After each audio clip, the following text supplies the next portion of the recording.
दांत वाली बहू। रंजना कभी ब्रश नहीं करती थी।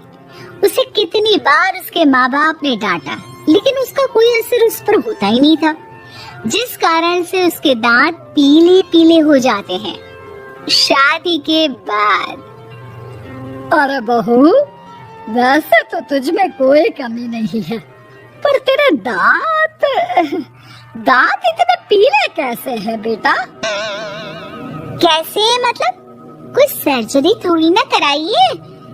वो तो क्या नाम, मैं ब्रश नहीं करती थी तो पीले हो गए। अब क्या करूं? आप कहें तो लाल करवा लूं या फिर काले? यार ये क्या है, क्यों माँ से लड़ रही हो? लड़ रही हूँ?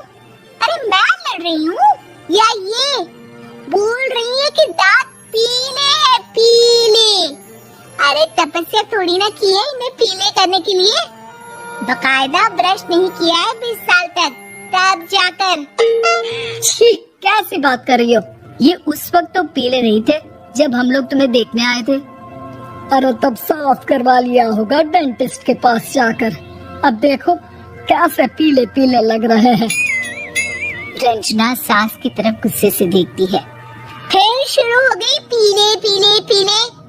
अरे पीले तो तब भी थे जब मेरे हाथ का रसगुल्ला उड़ा उड़ा कर खा रही थी और बोल रही थी, लड़की नहीं गुणों का खजाना दे रहे भाई साहब आप।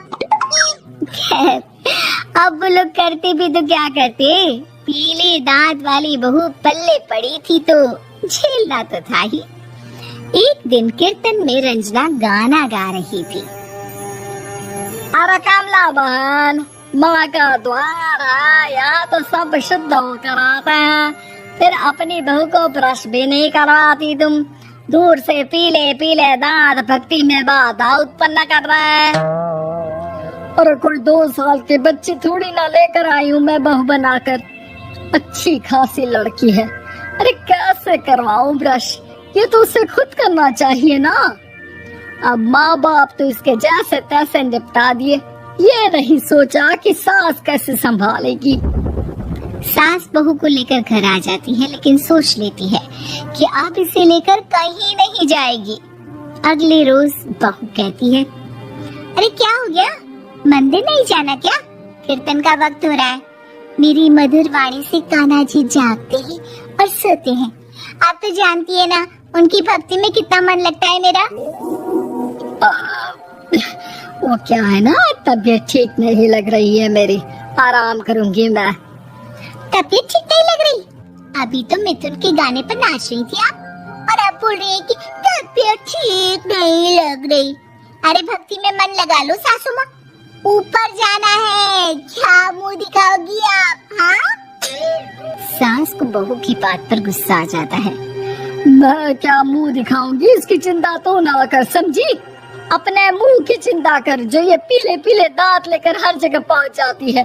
पता है लोग कितना मजाक बनाते हैं। ना जी ना, मैं नहीं जाना कहीं तेरे साथ। तो ये बात है, कोई ना, मत जाओ, मैं अपने कमरे में ही बैठकर भक्ति कर लूंगी। ऊपर वाला दांत थोड़ी ना देखता है, मन देखता है, भावना देखता है। और अरे बस बस, तू सब कुछ दिखा, बस ये सफेद चमकदार दांत ना दिखाना किसी को, है? जा यहाँ से। बहू को सास की बात का कोई फर्क नहीं पड़ता, वो तो जैसी थी वैसी ही रह जाती है।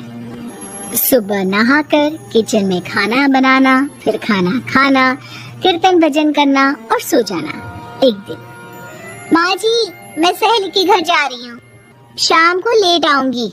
हाँ हाँ, तो जाना, मैंने कौन सा तेरी आरती करनी है घर पर बैठकर। रंजना सहेली के घर जाती है, जहाँ वो पार्टी में जाने की तैयारी कर रही होती है। अरे शिखा, कहाँ जाने की तैयारी कर रही है? मैं गलत वक्त पर आ गई क्या? अरे नहीं यार, उल्टा सही वक्त पर आई है। मैंने ये साड़ी और ज्वेलरी निकाली है यार, शाम को इनके ऑफिस की एक पार्टी में जाना है। बताना कैसा लग रहा है ये सब? नहीं यार, इस ड्रेस के साथ तो वो वाली ज्वेलरी अच्छी लगेगी। हाँ हाँ सही बोल रही है, मैंने ध्यान ही नहीं दिया। वैसे तो हमेशा से मस्त फैशन सेंस रखती है। तो बड़ा जाती होगी ना पति के साथ पार्टी में।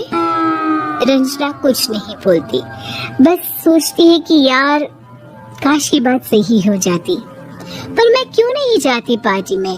क्या इन लोगों की कोई पार्टी होती नहीं होगी? रंजना घर आती है और रात में पति से सवाल करती है, एक बात बताइए, आप मुझे किसी पार्टी में क्यों नहीं ले जाते? क्या आपके यहाँ ऑफिस में पार्टी नहीं होती? पति बेचारा क्या कहता कि दांत पीले हैं तुम्हारे इसलिए।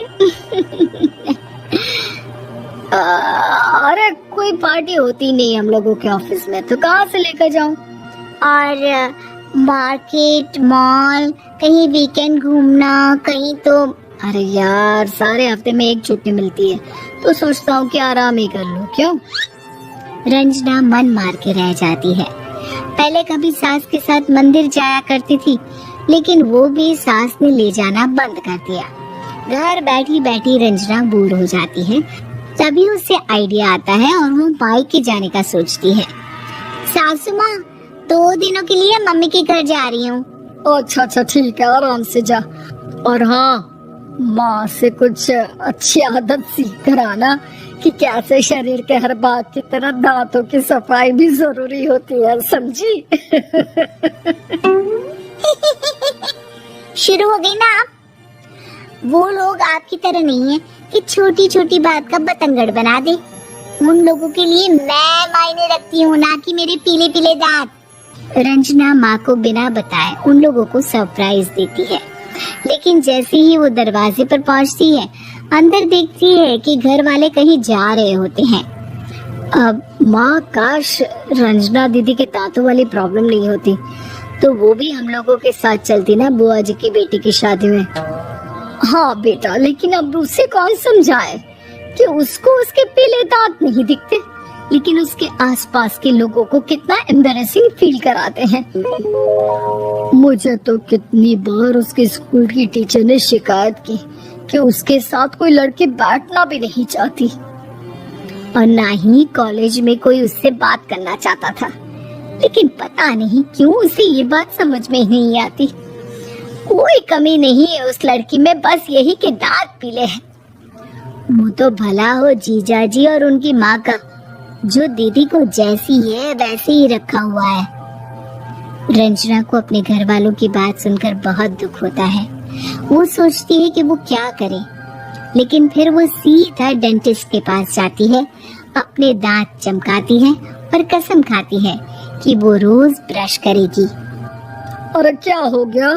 तुम तो 2 दिनों के लिए गई थी ना, पर कोई ना, अच्छा है, चलो आ गई तो।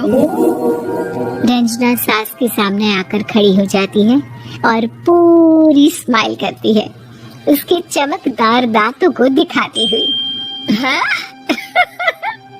चले मंदिर?